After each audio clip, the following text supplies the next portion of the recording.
Good morning. Good morning. Oh, Turn it on. okay. Now better? No. No? Yeah, it's on. Okay. Speaking. All right. Okay. Okay, Jake, how am I doing? Okay, good morning. Good to see you all. My name is J.C. Pratt, and I'm your service leader for today. Before we start this business of the day, I want to remind you of last week. You notice there are butterflies all over. Michelle gave us the butterfly as a reminder that when you're in a personal change of how you are in the world, there is a dark time when you have to remember, what is this new thing I'm supposed to do? And what is this old thing I'm not doing anymore? That's the chrysalis time. And so I've put a lot of butterflies all around today.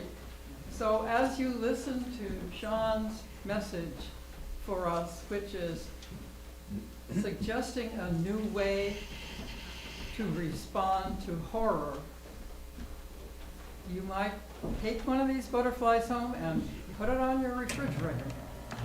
And in it, put down some of the things that you are thinking about yourself in ways you would like to do things in a more heartfelt, loving way than you're used to doing them. So, more about that later. I just wanted to start. So I start today by going back to Emily Dickinson. I dwell in possibility, a fairer house than prose, more numerous of windows, superior for doors. When we're looking at possibility, lots of looking out from where you are and finding doors to be able to move into a new space. Emily comes through without even knowing all of that. So, as Michelle said last week, this is a time we have been waiting for, and Emily made it very, very simple. Okay, this is the last Sunday in April. I welcome you to the Umpqua Unitarian Universalist congregation, both here and at home. Jake, do we have people at home who are listening?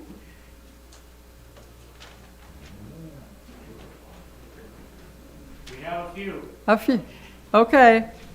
So we want you to know that if you stay home and watch this, There's the light. oh, it did. Oh, thanks, Mike. Okay. All right.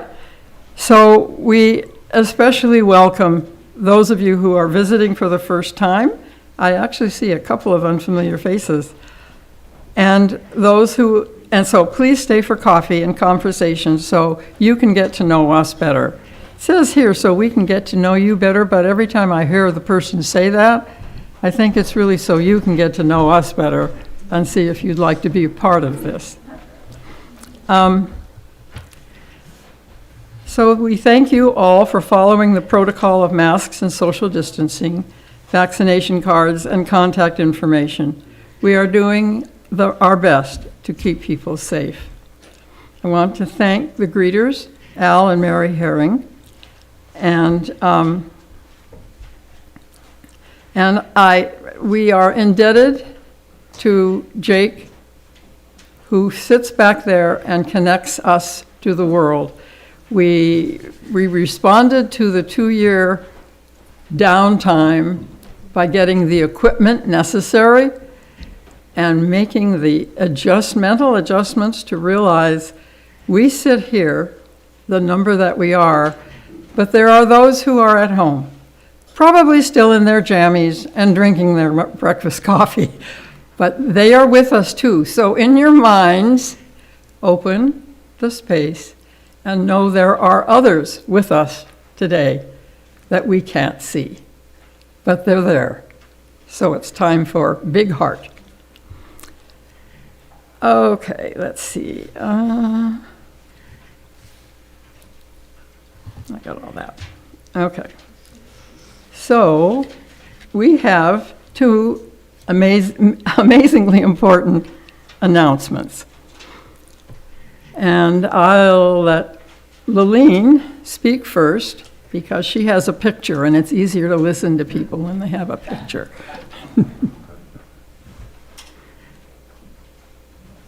You want me to hold it up? I got it, thanks. Okay. Use this mic.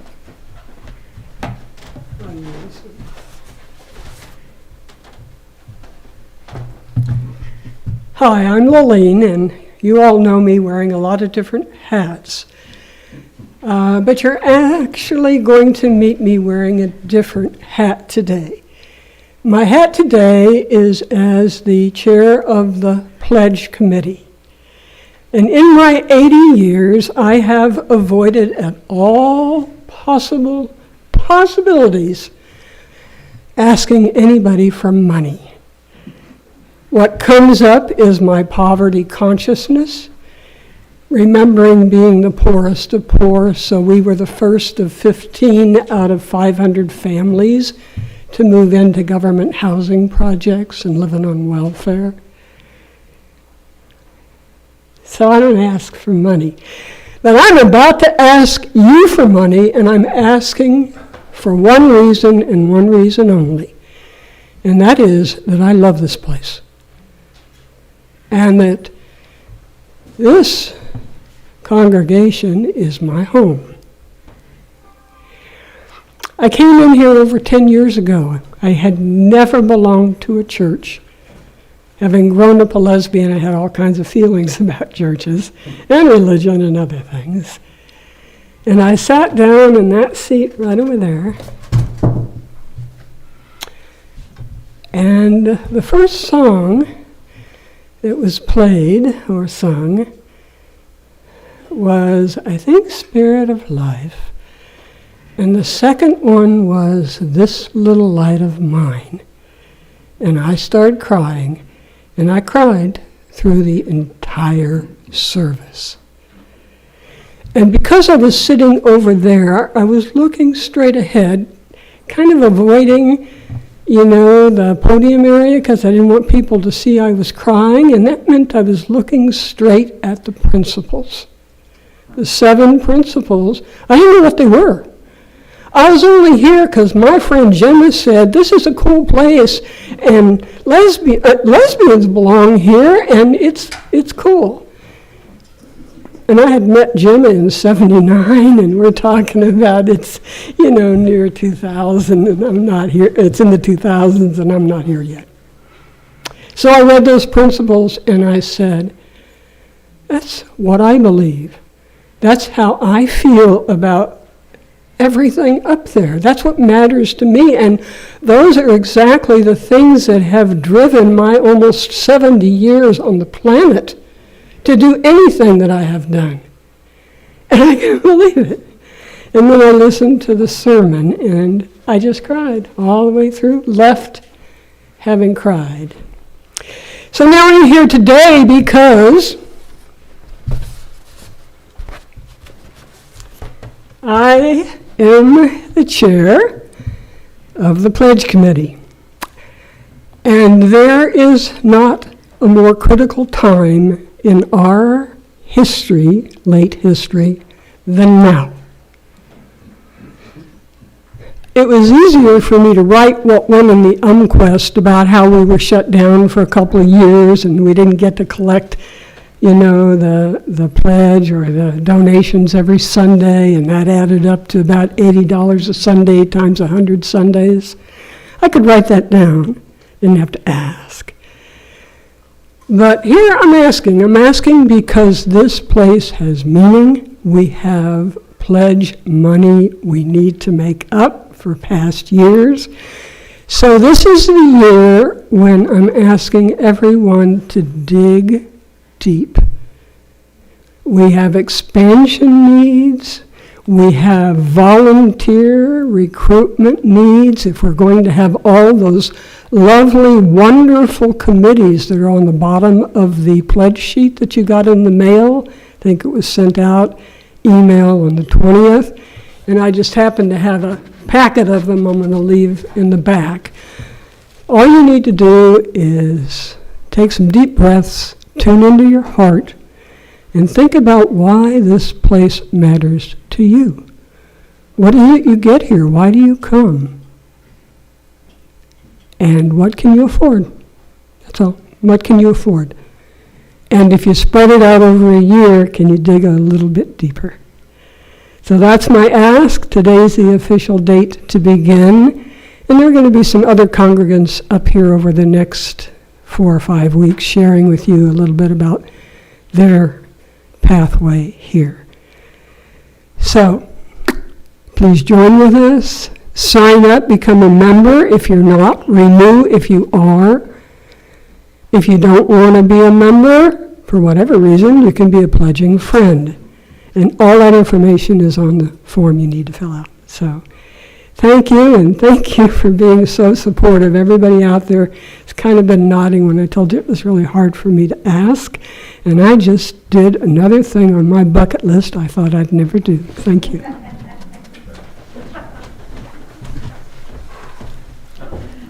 Thank you, Lilene. It's slowly occurring to me that dig deep may be the password for this year. We're saying dig deep into your soul to understand how to do those things better, those things on the wall there, and dig deep to bring us up to function so we can open our doors to more people. And more people with children, usually that helps when people say, okay, it's time the kids learn something about, well, you know, spirit. This is a really good place to learn. Okay. The other person that I thought was going to talk to us about leadership is not here, and so since I'm also on that committee, I guess I'll do it. We already have someone willing to be president. Does that relieve you?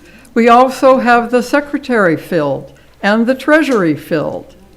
So all the hard work jobs are taken.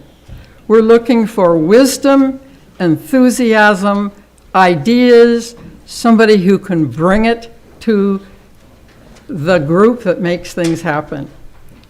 It's called the board.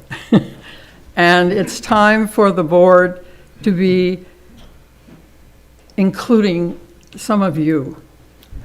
So while you're listening today and while you're thinking about your butterfly and what it means to you and what you have to make it be more of that, come to me and tell me you'll fill one of the other 2 positions that are just be there, listen, talk, help make things happen. Or if you're interested in doing a committee thing, but right now I don't really care about the committees. I care about having enough wise heads on the board to move us forward.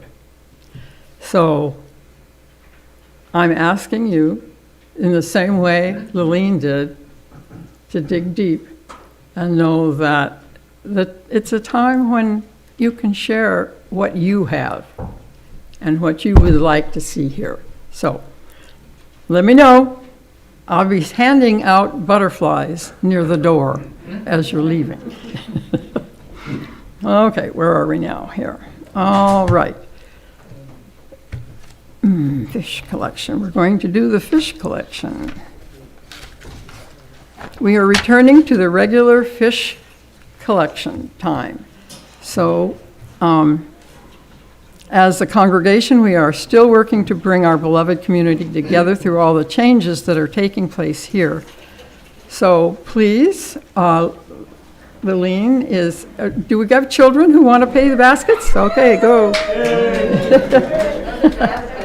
Okay, 2 kids to a basket. maybe the second kid can go down the outside. All the way to the back and then move forward. Okay.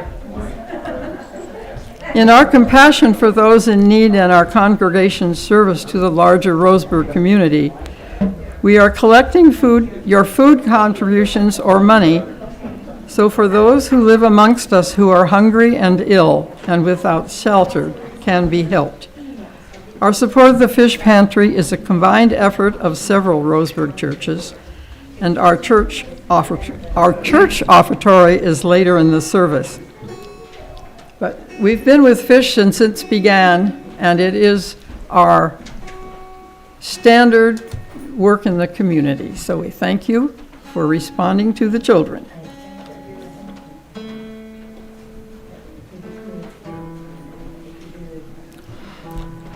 While I have your attention, if you have one of these, silence it, please.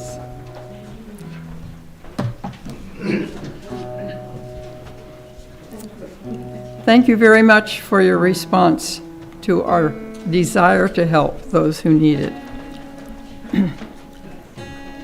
The service will now begin with the lighting of the chalice.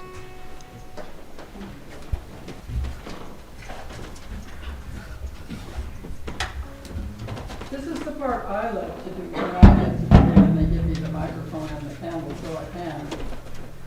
Way back in the beginning, when we were still floating around at weird places in the downtown area to meet, a man, a sculptor in metals, Ted Gordon, created for us our chalice.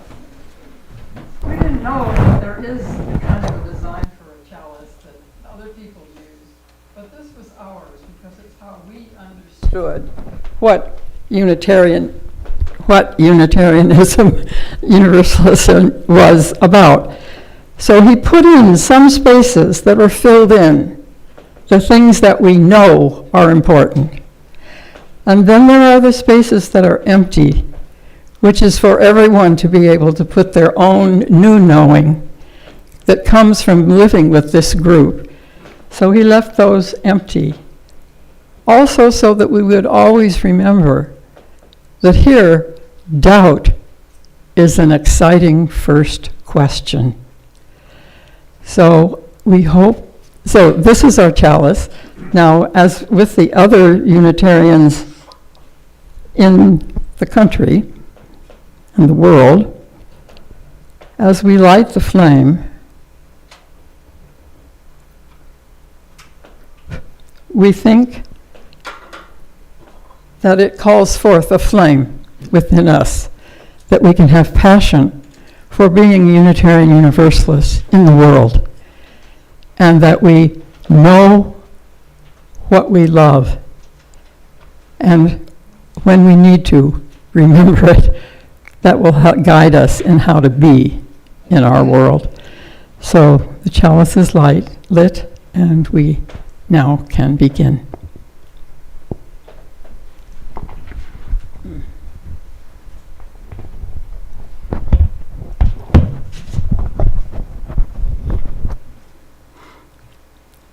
The opening words are actually in the front of your order of service. No, that's not right. Okay. They are by Dr. Gabor Mate, and I can't find my copy of it here. So, Martha, oh, here we go. Thank you. Every human being has a true, genuine, authentic self. Got that? True, genuine, authentic self sitting right here as we sit. And the trauma is the disconnection from that.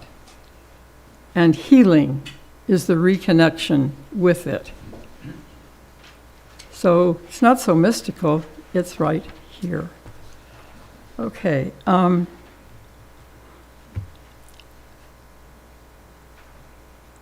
Today we have a message being brought by someone new to the community. You may have wondered, in fact, who he is, because he's been wandering around here ever since we started meeting again. It's Sean Shea. I don't know if it's Irish or not, but the SHs and S's get mixed. Okay, and he is raised a Quaker, has taught elementary school because he loves little children, and he writes music and of his spiritual thoughts and has been sharing it with us. And so we're pleased with that, and we're starting to try and collect it so that eventually we can start singing without the words on the wall. So, do you have a song for this one? Or not? No, No, not okay. yet. I'll get to that very soon. All right. So, that means we get to go to the stories for all ages.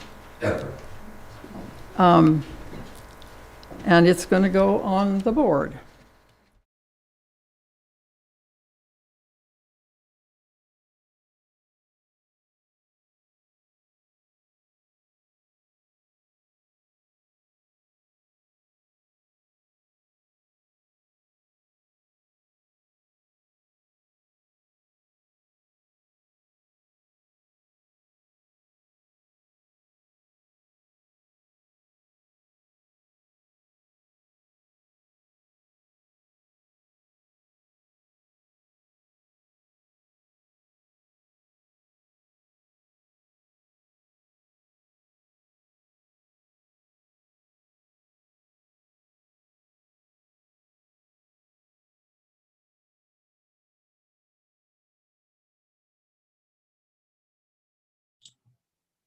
Hi, everyone.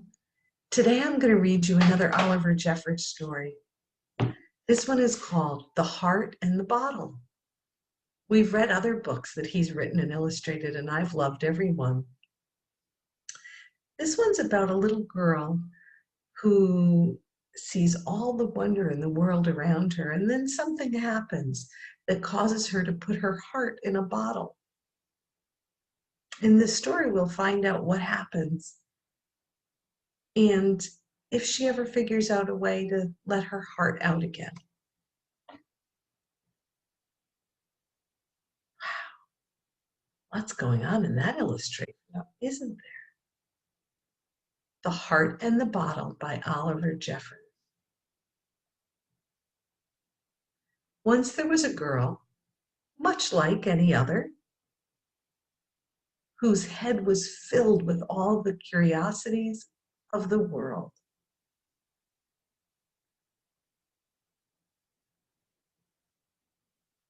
With thoughts of the stars. I love laying down on the ground and looking up at the stars. Lots to imagine there. With wonder at the sea.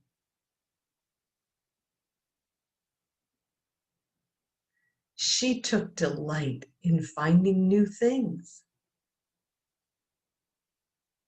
Maybe she's looking for some seashells there.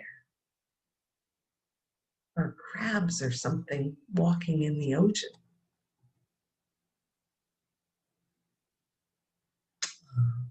Looks like she drew a beautiful picture of a whale. Until the day she found an empty chair.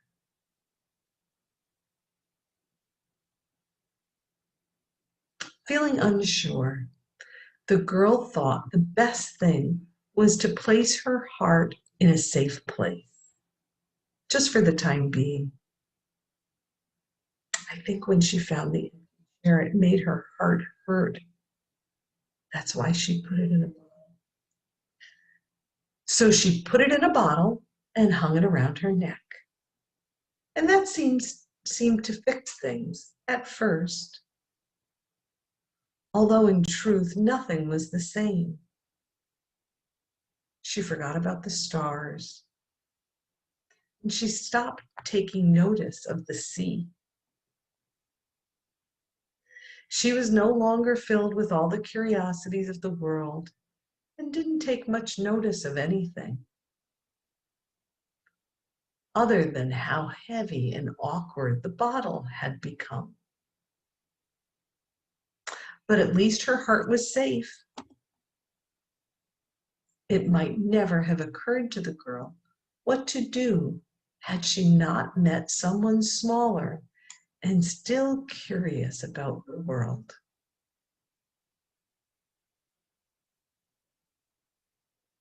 Looks like that little girl's wondering if there are elephants swimming underneath the ocean. What do you think?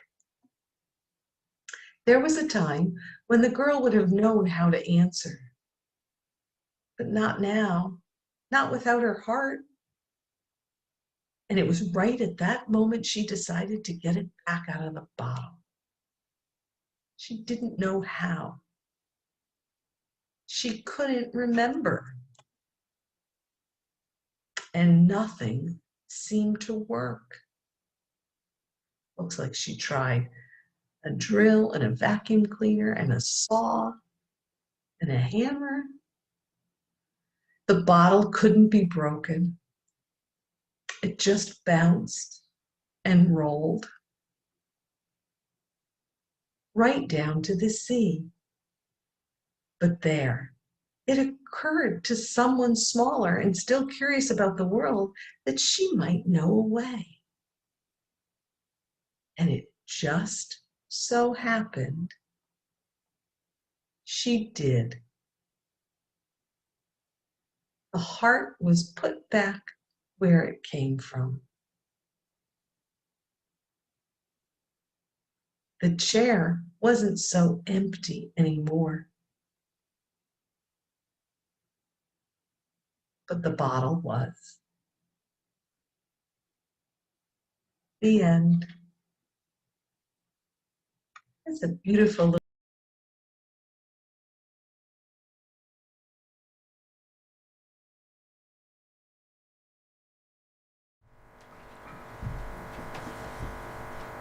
Took for you a moment to figure out about the empty chair. But her world was never empty before she saw that empty chair. So Sean is now going to sing a song, and then we will sing the children downstairs.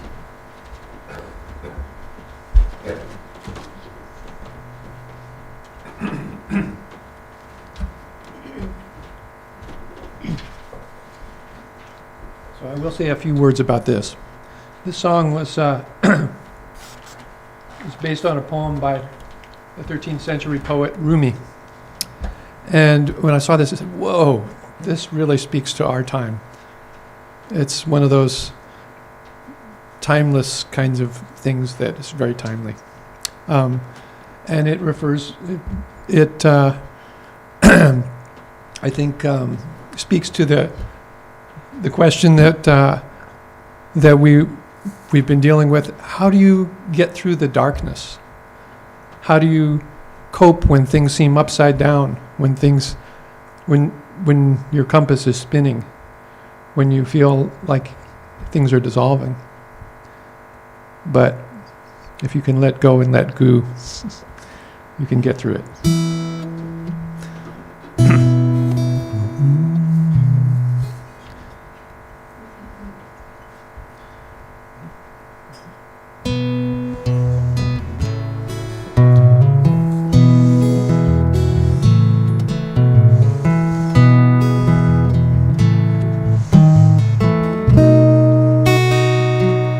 No matter what happens, if the world falls apart, show me your purpose, show me your heart.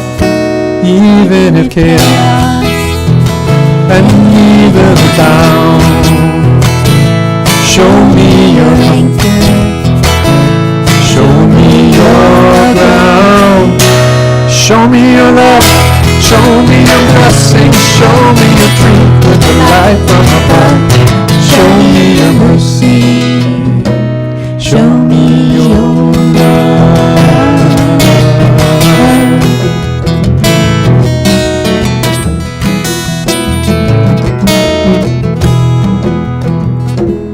If life is bitter, full of poison and snakes, show me your garden, Show me your grace. If there is hunger and war and disease, show me your comfort. Show me your peace. Show me your love.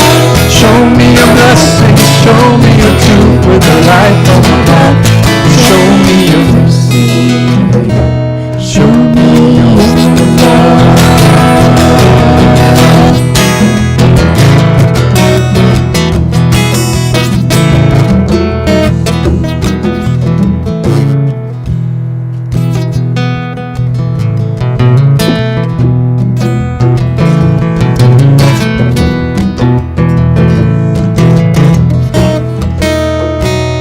If there are troubles and trials and strife, show me your refuge, show me your light.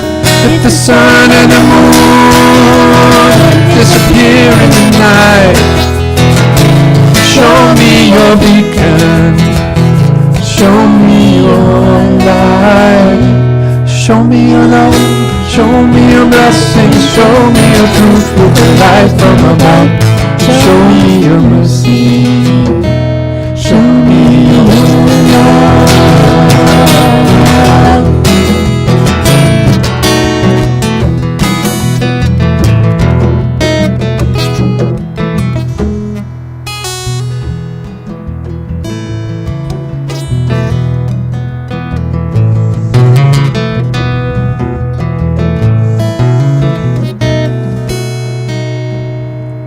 If I'm speechless, your secrets to tell,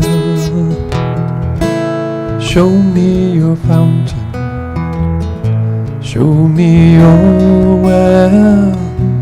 Now I'll keep silent. How can I express your life when I'm lost in lifelessness? Show me your love, show me your blessing, show me your truth with the light from above. Show me your mercy, show me your love. Show me your love. Show me your love. Show me your love.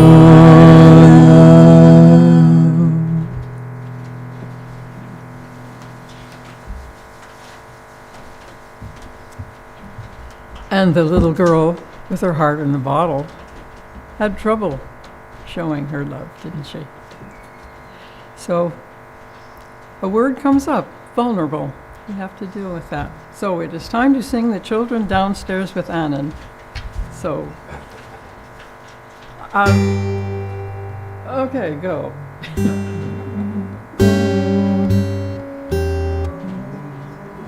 Okay. Go down these, may the wealth of all surround you, everywhere, everywhere you may know. I think we need a piano player for that one. Okay. Where are we here now? Okay, story. Now it is time for our participation in the circle of life. So we'll turn on this microphone so that you can use it. And starting over here, if you have a blessing to share with us, a notice of a need for our love and care, just come over and tell us about it and light your candle.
This offering is a sacrament of a free church.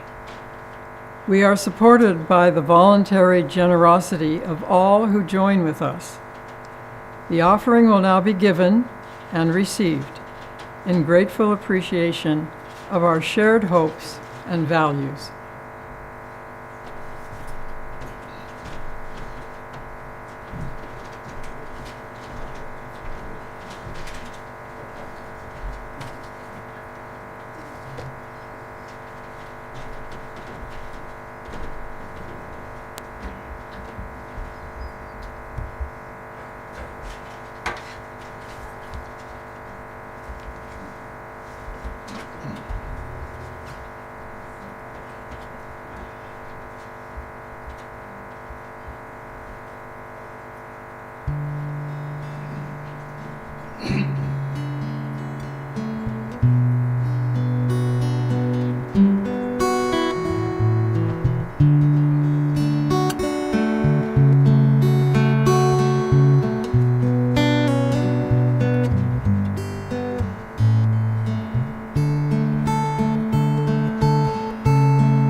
For the gifts which we have received, may we be truly grateful, and may we be committed to using these gifts to make a difference in the world and to expand our beloved community. Thank you all.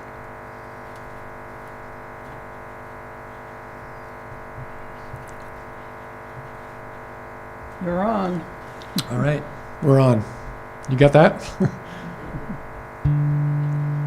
This is a song that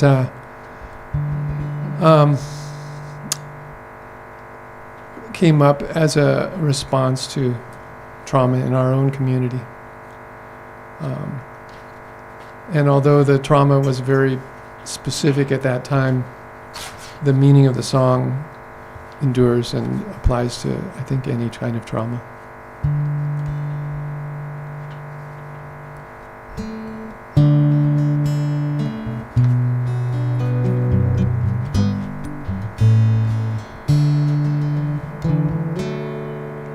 What can I do, my brother, to respond to the madness? What can I say, my sister, to ease the pain? How can I help to heal a world that's so torn to pieces? Give me the strength and compassion, Lord, to give your love today. Give me the strength and compassion, Lord, to give your love today.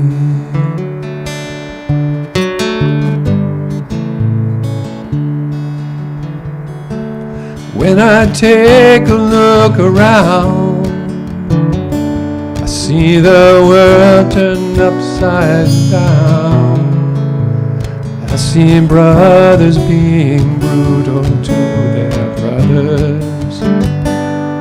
Where is the love that we should have for one another?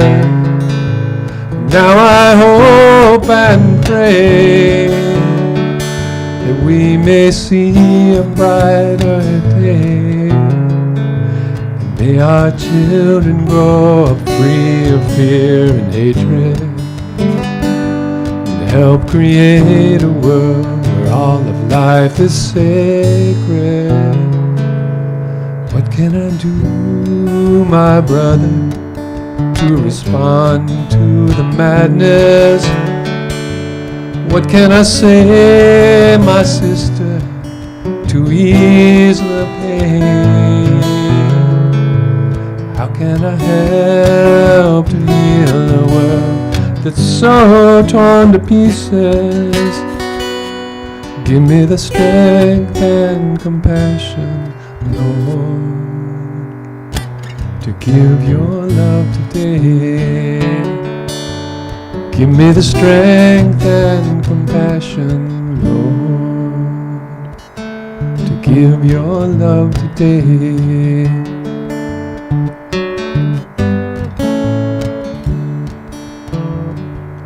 In a world torn apart, if we can keep a tender heart and see each other with forgiveness and compassion, from our loving hearts will spring forth loving action.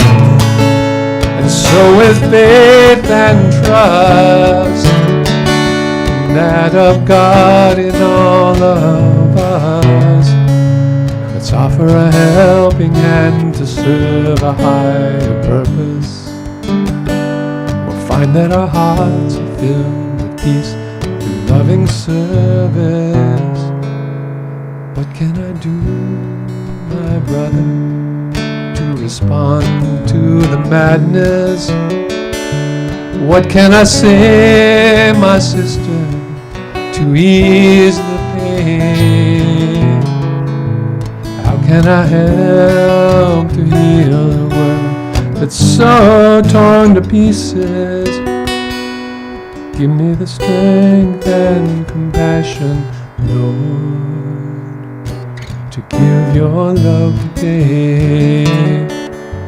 Give me the strength and compassion, Lord, to give your love today.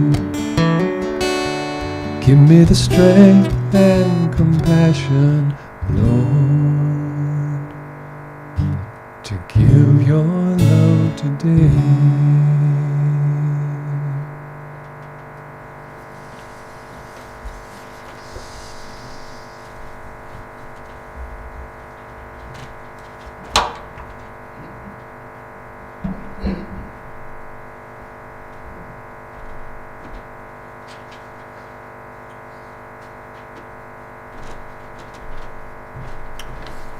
That brings us straight to our point. How can we help the world to heal all the trauma?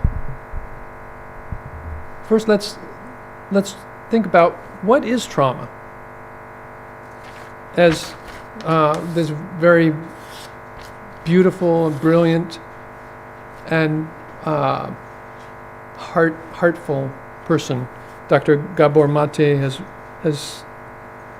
brought us to this understanding. Every human being has a true, genuine, authentic self. And the trauma is the disconnection from here. Disconnect from that self. And the healing is the reconnection with it. Now, trauma can come in so many different forms. It can be the result, you could say, of all kinds of different events in our life. But those events cannot be undone, right?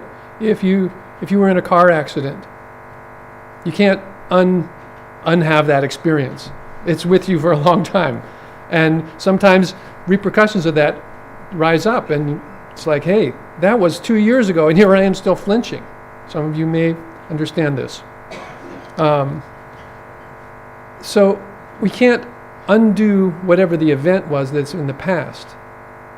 But what is it that is still triggered by that thing in the past, in ourself? And why is that wound still so active? So let's go into it. Gabor Mate says, trauma is not what happens to you. Trauma is what happens inside you as a result of what happens to you.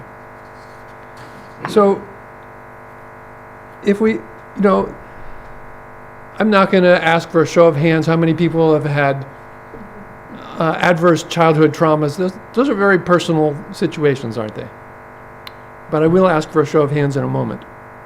Think about some of the things that can cause trauma in a human being. war. God knows we've seen enough of that to realize that PTSD is very real, and it affects so many people. Losing a loved one. Some of us in this room have lost loved ones, perhaps recently. I mentioned adverse childhood experiences. It could be sexual abuse, physical abuse, emotional abuse, not only as children, but as adults too, as elders even. Pandemic. Anybody experienced one of those lately? Other diseases also can be very traumatic. Poverty.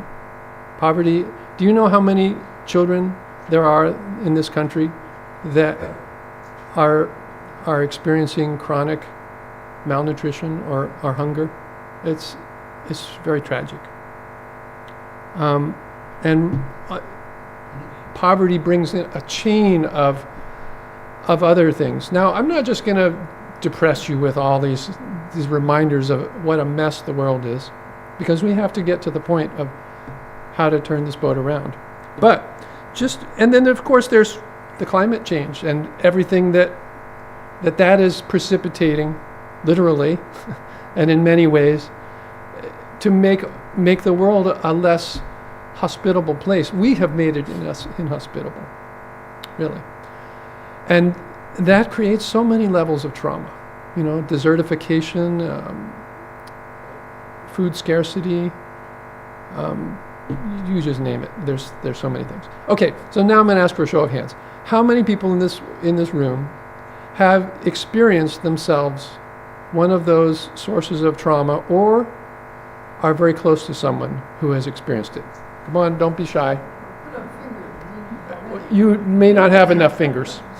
Okay, so if you take a look around, you're not alone. Trauma has affected all of us. And guess what? It's not only the traumatic events from maybe when we don't even remember, some of us. Gabor Mate speaks of his whole life being affected and colored by his experience being a 1-year-old child at the time of the Nazi occupation in Austria. I don't think, I forget what country he was in, but at any rate, he was an infant. He didn't know what was going on, and his mother called her pediatrician and said, "Doctor, my child is crying all the time." And he said, "All the Jewish babies are crying." They didn't know anything about Nazi occupation. How did the babies? Where did they get this information? They weren't watching their news stream. Oh no, another thing happened. They were picking it up from their parents, from the people around them, because their hearts are connected. The umbilical cord's not there anymore, but the heartstrings are. The heartstrings. Those invisible cords that connect all of us, but especially the people we love. And everyone's heart is connected to somebody else's heart, so we're all a network. Just like the neurons in your brain. They don't actually necessarily touch, but that little gap that connects them all is keeping the whole thing active.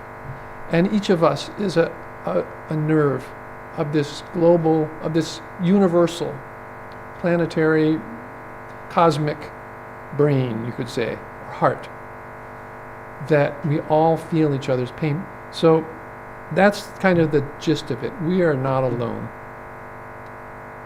And if you're feeling pain, then I have a share of that pain. Now, what do we do when we're under stress? Okay? You've all heard fight or flight, right? Or freeze. Those are 3 reactions. Reactions, I say, not responses, because response means that you are present and you're able to make some conscious choice in how you respond, and respond with some positive intention. Reactions are knee-jerk. When you see a car coming at you on the side and boom, like you don't have time to think. The boom was in my head. There wasn't an actual boom maybe, but something triggered. So that reaction, that adrenaline that starts immediately in my body, I didn't have time to consciously choose how to respond to that. It's hardwired now in me. Okay? Now, that adrenaline is your body's way of pumping you up to be able to fight. If it's a lion that's coming out of the jungle or whatever, or maybe run away. But what if we're not able to do either one of those? And we have a third option in our limited repertoire of reptilian brain tricks to respond to anything. Freeze, paralyzed, hide, whatever. Just don't do anything. I don't know what to do, so I'm just gonna stay here and see what happens. Not a conscious choice. We shut down. Okay? Now, that gets us a little bit deeper into the nature of trauma. Trauma is like the body's way of dealing with something that is just overwhelming. It's a survival mechanism. If you are totally overwhelmed by fear or imminent danger or whatever, this 1-year-old child, Gabor Mate, when the Nazi occupation came into their hometown, his mother handed baby Gabor to a total stranger in the street and said, "Please take care of my baby." She did it to save his life. But she couldn't explain to him what was going on. What was his experience? The one trusted connection in his world is suddenly torn from him. And of course, what can he do? Anyone who tried their best can't fill that place instantly. And so that attachment, that nurturing relationship wasn't there for him suddenly. That was a traumatic experience. That was an adverse childhood experience. And he had to live with the wound that caused in his psyche his whole life. He's now about 80 years old, or 78 years old.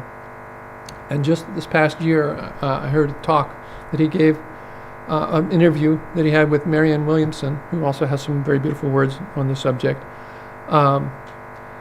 He said, I'm 77 now, 78 years old. All my life, I studied this whole phenomenon of trauma and how to help heal it, but I never felt that I deserved to be healed myself. Somehow, I still had this.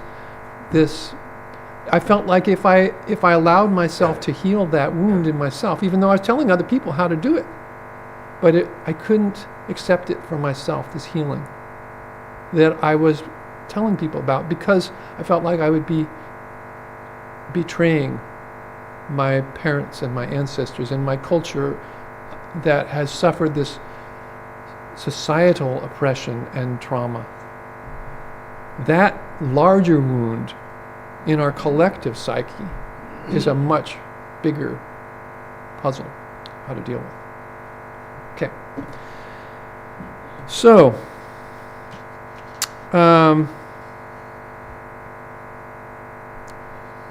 remember the heart in the bottle?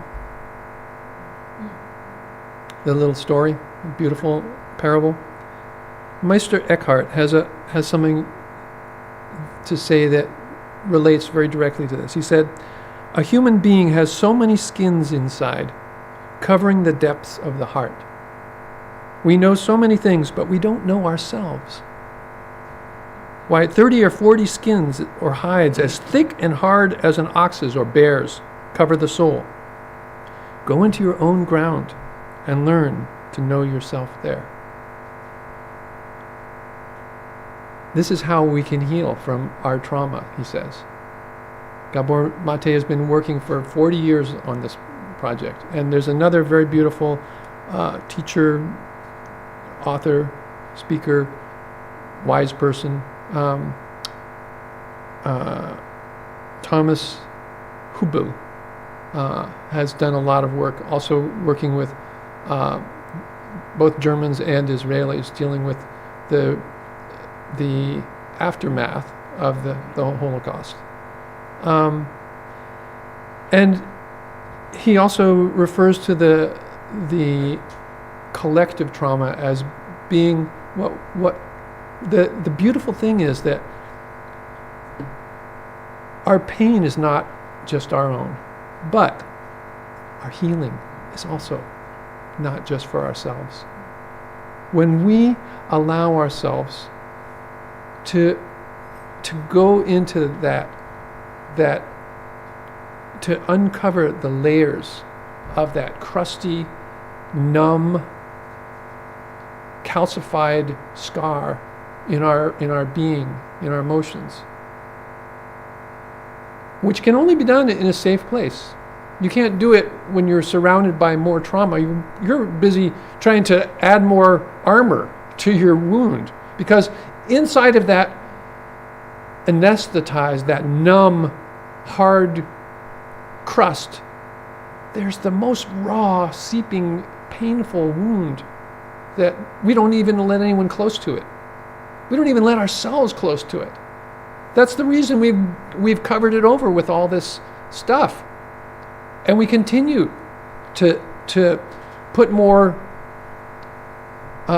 shield around it so that we don't have to get close to it ourselves. And if anybody else tries to get close to it, no, you get away from me. It'll trigger our traumatic responses again and again and again. Unless we have some trusting community, some trusting relationship, that we can allow someone to be with us and to feel our pain and to hold our hand, to just be there with us, to listen with a compassionate ear, to be willing to see us fall apart and be strong enough, strength and compassion, to have those qualities of love in action, to serve one another, just to be present. A congregation can be that. If you accept that responsibility to help one another to heal our own wounds, guess what? We receive that healing ourselves. We share in that. And we are so connected to every other neuron in the universe through all of this network of heartstrings, that as one person heals, there's a ripple effect. And you know how things multiply? Exponentially. One person is unburdened of that age-old burden of trauma, just a little bit even. Just somebody has listened to me. Somebody smiled at me in the supermarket. Oh, that lightens my load. Somebody took time and listened to why I'm so stressed out today, or why I had a knee-jerk reaction when such and such happened. I can be there with you. I can hold your hand. I can feel your pain. And it's not easy for me, because I have to be strong enough in my own self to realize that I can do that without reacting myself. If I get triggered, somebody has sharp, short words for me, and I say, oh yeah, well, oops, oh, this is a reminder. So I can watch myself and notice that I still have my own stuff. And as it comes up, this is grist for the mill, okay? This is for my own learning, for my own awareness, that it's a reminder that I still have homework to do, okay? So,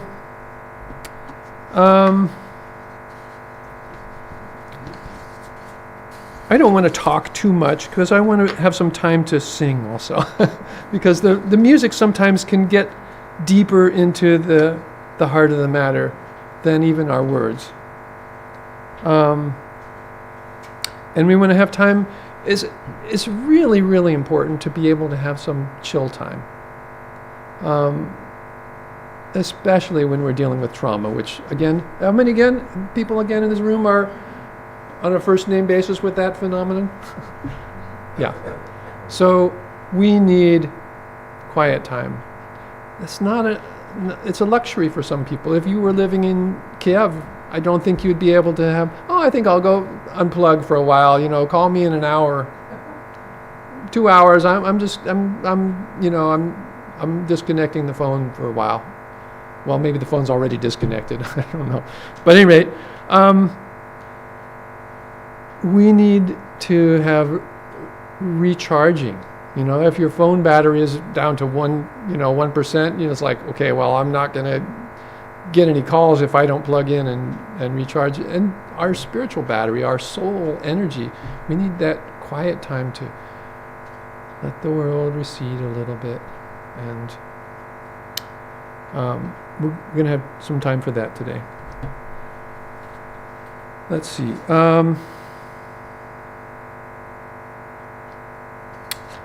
Let's go ahead and do a little song.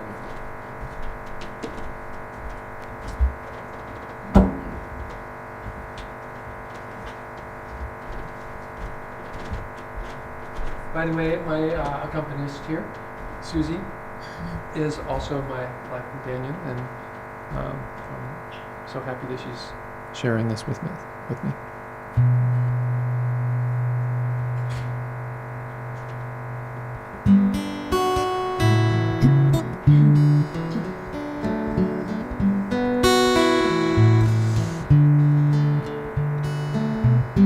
Take one of my tears, throw it into the ocean. Take one of my tears, throw it into the sea today. Take one of my tears, throw it into the ocean. Watch the salt in the wounds of everyone on earth begin to melt away.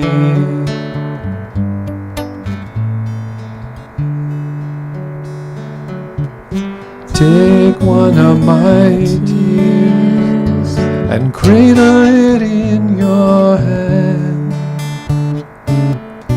Take one of my tears in the palm of your hand. Mount a great white camel and carry my love to every part of these desert sands, paying homage to every holy one who has walked upon this land.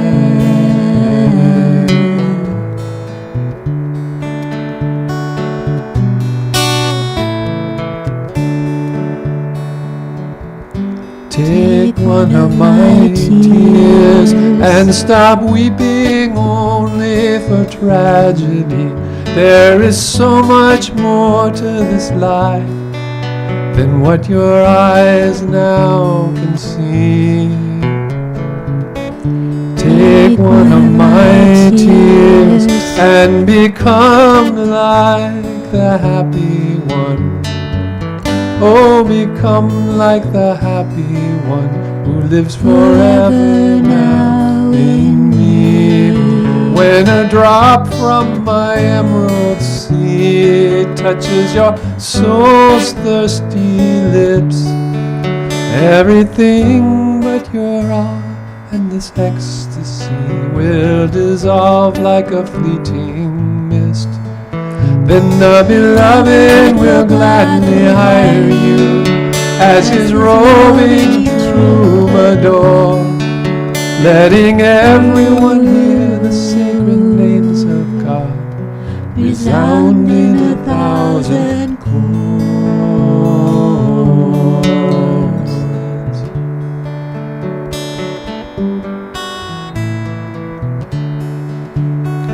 His glorious face is mirrored tonight in the chalice of my heart. And my beloved has given his solemn vow that he will never more depart.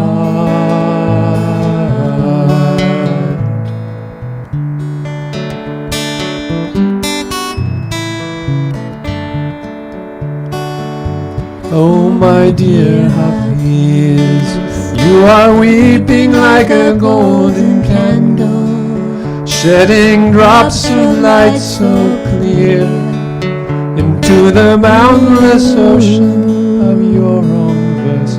Throw one precious shining tear, that every lover of God who kneels in prayer in these healing words draw near. And may their wounds begin right now to disappear.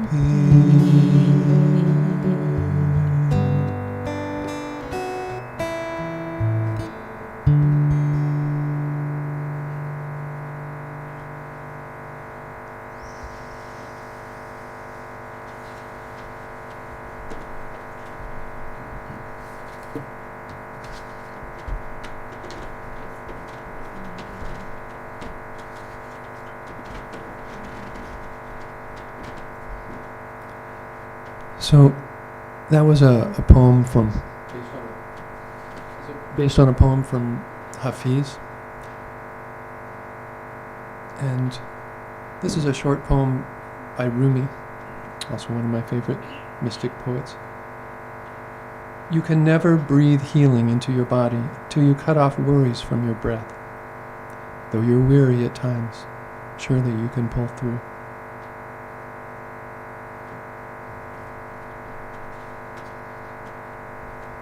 So let's just take a few moments to enter into our own sanctuary, inside our own self.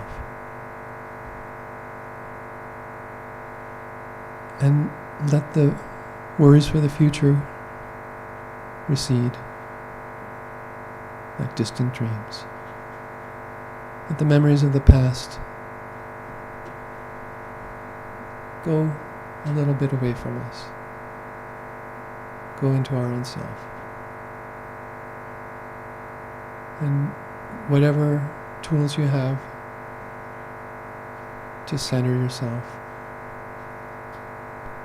in your soul, just let that wave of love from the universal spirit of love saturate your being.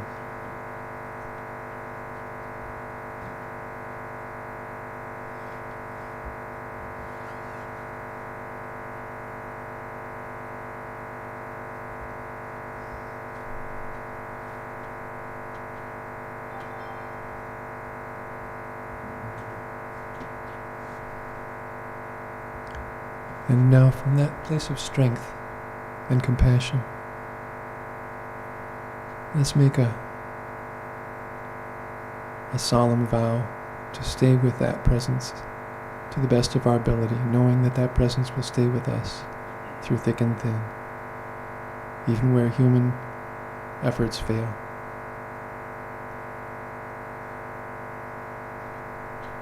And we're going to finish up with a song called Just One Seed.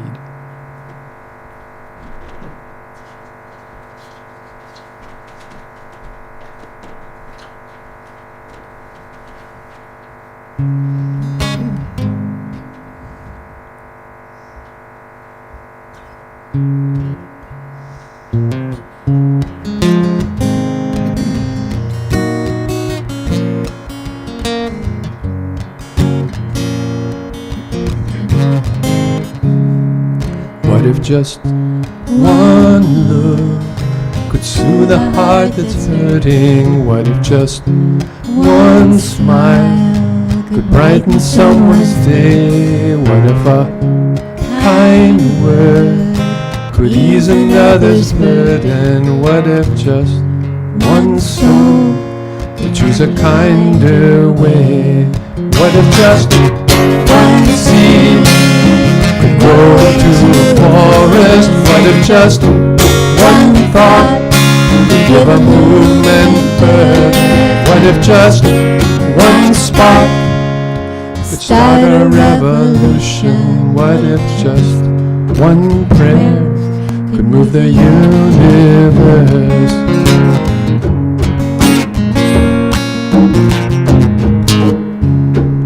What if it's your dream that's waiting to awaken? What if it's your story waiting to be told? What if it's your voice that's needed in the chorus? What if it's your heart that's yearning to be whole? What if just one seed could grow to a forest? What if just one thought could give a movement birth? What if just one spark could start a revolution? What if just one prayer could move the universe?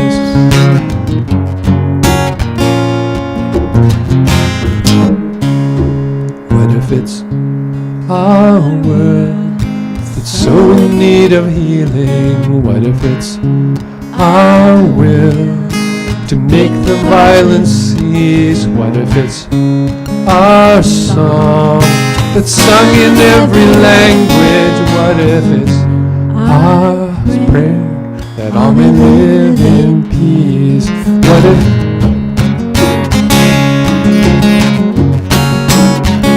because of us, one seed can grow to a forest? Because of us, one thought can give a movement birth? Because of us, one spark can start a revolution? Because of us, one prayer can move the universe? Because of us, one prayer can move the universe? Because of us, one prayer can move the universe.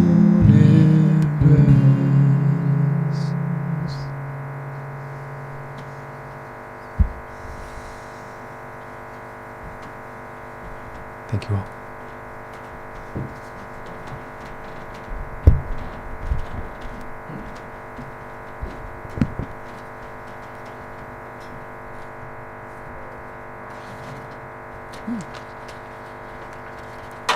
Those songs out here. Thank you, Sean, for your help and your encouragement. This last song,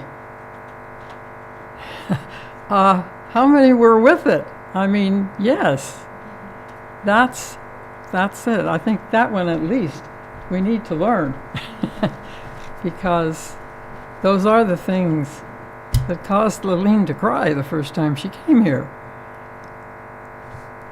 I don't want her to still be crying. She's working herself. So now as I extinguish our chalice, I invite you, as you leave here, to take a butterfly with you.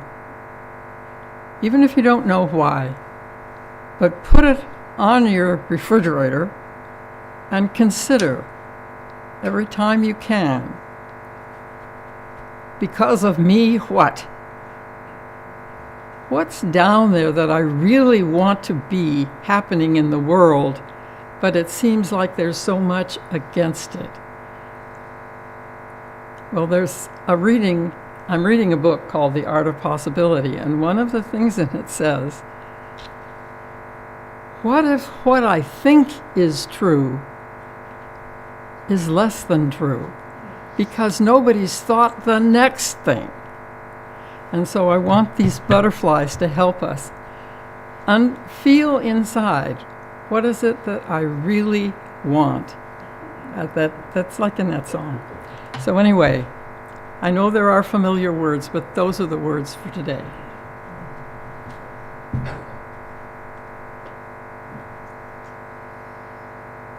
So as we watch the flame be extinguished, take it into your heart. And see where that can go.